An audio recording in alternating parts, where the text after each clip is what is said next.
लंकेश बना रहे हैं। ठहरिए महाराज, आप यही रहिए, मैं देखता हूँ लंकेश को।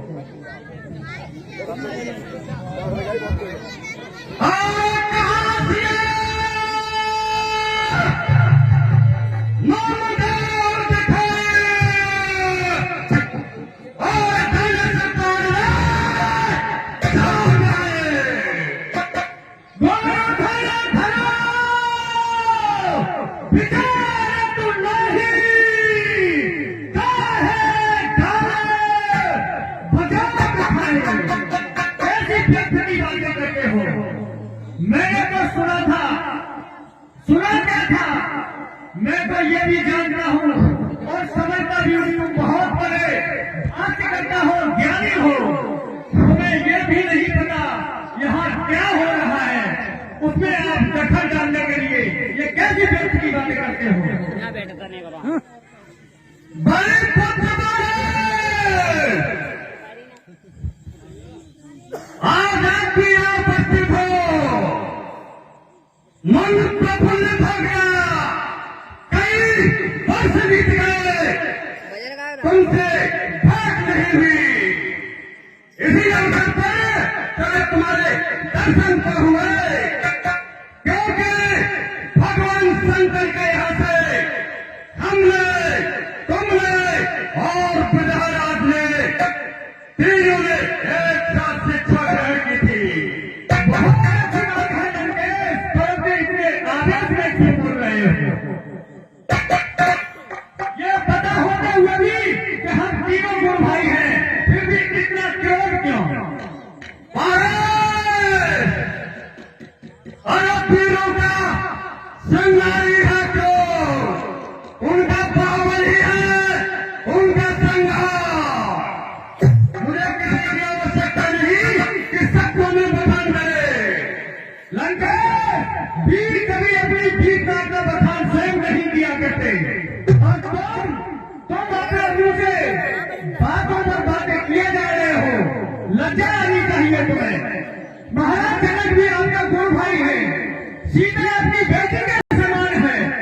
यहाँ कितना खुशी का अवसर है, सीता व्यक्ति का स्वयंवर है, और उसमें आप आकर के इतने आवेश में आकर के क्रोध भरी ज्वाला उबर के दिखा रहे हो। बलिपुत्र, इन सबका मैं दंड अवश्य दूंगा, और जो विधायक ने मेरा अपमान किया है, इस संदर्भ का निमंत्रण न देकर उसका प्रतिशोध मुझे लेना है। आज मैं यहाँ लेकर जाऊंगा तो तुम नहीं देखोगे। लंकेश, आपको आमंत्रित न करने का भी कोई कारण होगा, इसमें नाराज होने की, आवेश में आने की कोई आवश्यकता नहीं है। ऐसा कुछ कारण होगा, ऐसी कोई कमी होगी तुम्हारे अंदर जिससे महाराजा जनक ने तुम्हें आमंत्रित नहीं किया सरकार में।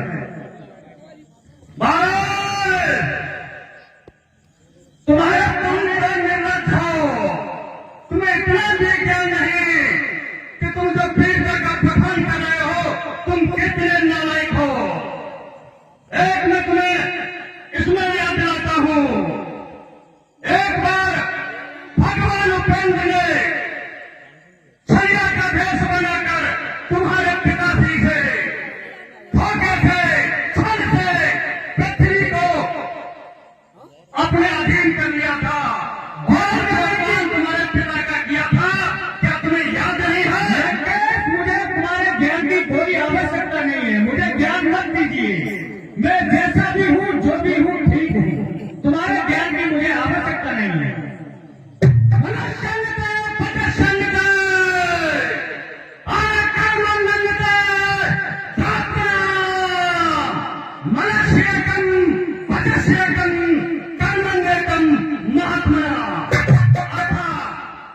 जिसकी करनी और कथनी में अंतर होता है वह राजा प्रार्थना होता है। जैसे तुम हो, कहते कुछ हो और करते कुछ हो, और जिसकी करनी और कथनी में कोई अंतर नहीं होता वही राजा महात्मा कहलाता है, अर्थात मैं। तुमसे बड़ा निर्लज कौन होगा? ये तो भली सारी सभा ये सब देख रही है, बिना आमंत्रित किए हुए भी इस सभा में आकर के, और इससे बड़ा तुम्हारा अपमान क्या होगा? और जिस धनुष को तोड़ने की तुम बात कर रहे हो वो भी धनुष कोई शिव शंकर का धनुष है। तुम्हें इतना भी ज्ञान नहीं, जो सेवक अपने स्वामी या अपने गुरु का सम्मान नहीं करता है उसे धिक्कार है लंके। एक गुरु भाई होने के नाते मैं तुम्हें कुछ समझाना चाहता हूँ, अगर समझ जाओगे तो ठीक है, बाकी मर्जी आपकी।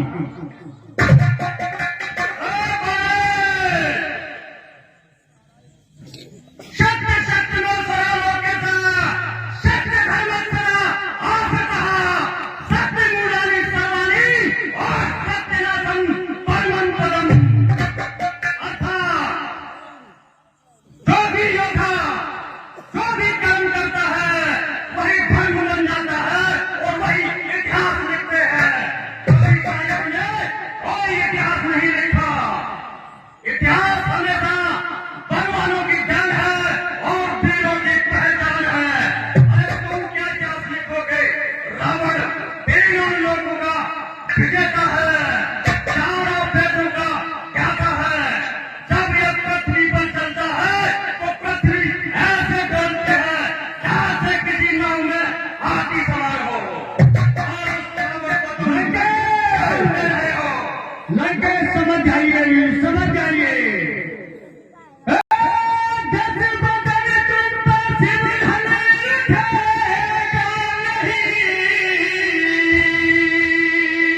लाज लगावे, जहाँ पर सबकी भारी कृपा, सो पार की चेता,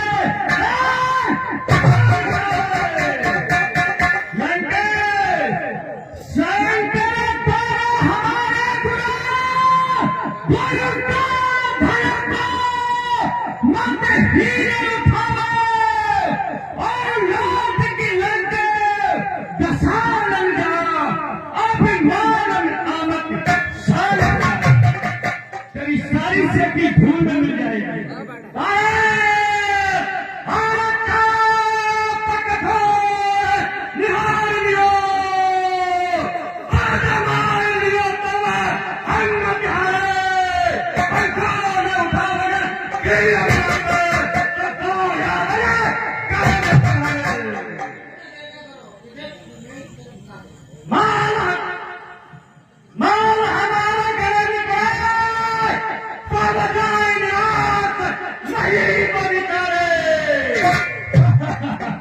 ये कभी नहीं हो सकता रंगे, कभी नहीं।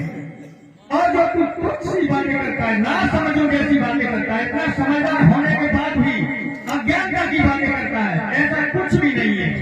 ना ही मैं ऐसा कुछ सोच कर आया हूं।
ये मेरे गुरु का है,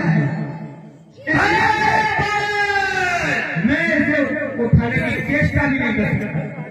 उठा ही नहीं पाएगा तू, तो चेष्टा क्या करेगा?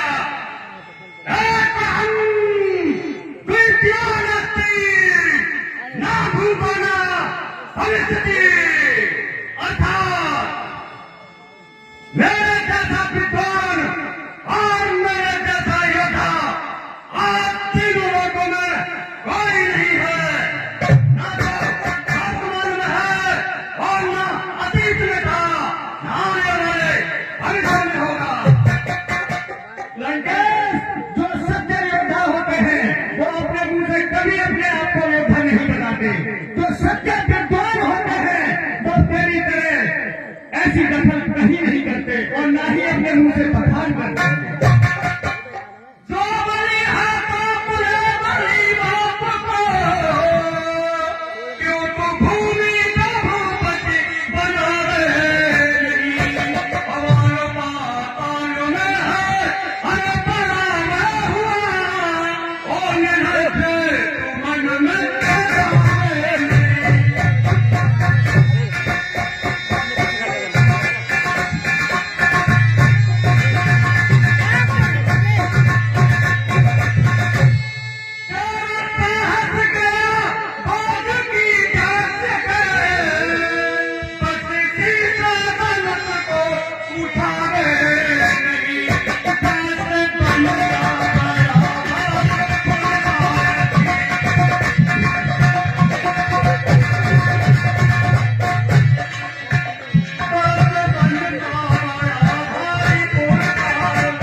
लाल पीले क्यों होते हो?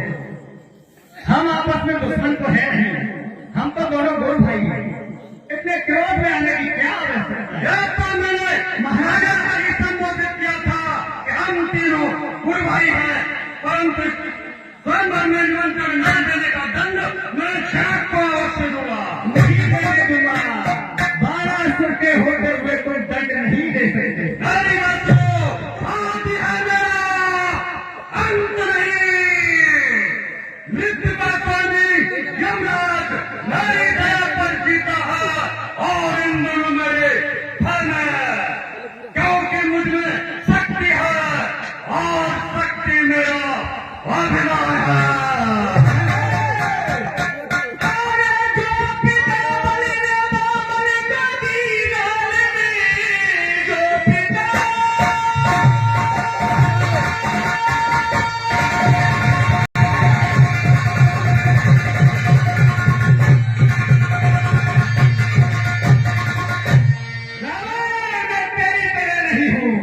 जिस चीज का दान कर देते हैं हम उस पर दोबारा दखल नहीं करते। अरे जो पिता बलिने बाबले कदी जान में उस धरा पे करे किस तरह हम दखल और भेद का भस करता। अरे पंडित बड़ा फिर भी हो करे के ज्ञानी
उठाना तो दूर, इसकी प्रत्यंता को भी चलाना हर किसी के बस की बात नहीं है। मैंने कई हजार बार इस पिनाक धनुष की प्रत्यंता को तोड़ा है और तुमने स्वयं अपने हाथों से देखा है। झूठ बोलते झूठ, क्योंकि मैं इसे लेकर आया था यहाँ पर। मैं झूठ को साबित नहीं होने दूंगा। तुम तो कुछ भी साबित नहीं होने दोगे। तुम कहते हो कि पृथ्वी को दान किया था, क्या ये ज्ञात नहीं है? उसी पृथ्वी को भगवान उपेंद्र ने घर से प्राप्त किया था। अंड बंड को ठोकला जाकर घोसला सारा संसार मेरी हर प्रशंसा करे। छोकरा बन के तुझको नहीं क्या खबर। राम तोड़े धनुष और बड़े जान की, तो मैं उनसे छीनूं मत।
नहीं समझेगा तो भी मेरे पास रास्ता है समझाने का।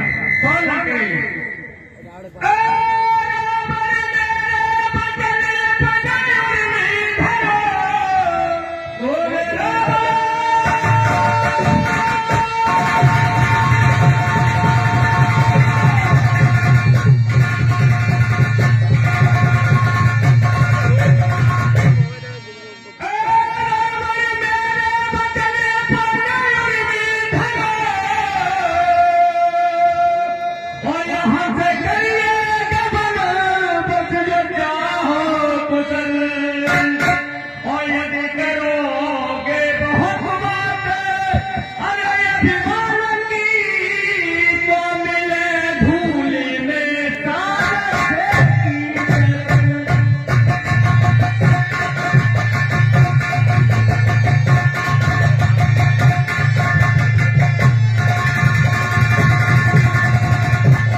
जितनी देर तुम यहाँ खड़े रहोगे, अगर मुझे क्रोध आ गया तो मैं भूल जाऊंगा कि तुम मेरे घर भाई हो। धनुष के खंडन से पहले मैं तुम्हारे खंडन कर दूंगा। नहीं मानते तो जाकर देख लीजिए, पता चल जाएगा। आप अपना आसन ग्रहण करो और इसको देखो। सर्वप्रथम मैं अपने आराध्य भगवान शंकर का स्मरण करूंगा। अखंड मंडलाचारम ध्यातव्येन चराचरम तत्पदं दर्शितं येन तस्मै श्री गुरवे नमः।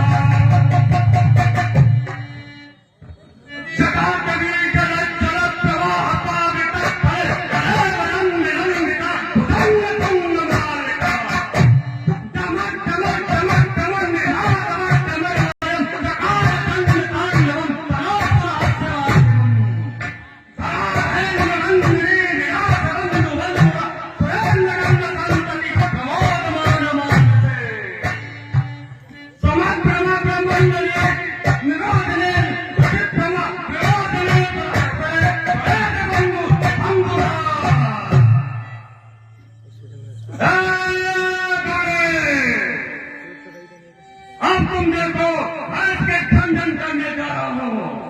हे दशानन रावण, मैं रावण का राज्य तेरी कन्या का हरण किया जाता है। उसकी रक्षा करो दशानन, रक्षा करो। अब मैदानों के भी पल निकल आए और इसके खंडन को मैं कर नहीं जा रहा था, लेकिन कोई बात नहीं, आज नहीं तो कल कोई खंडन नहीं होगा, फिर भी सीता मेरी ही बनेगी। पहले मैं मैदानों को देखता हूँ।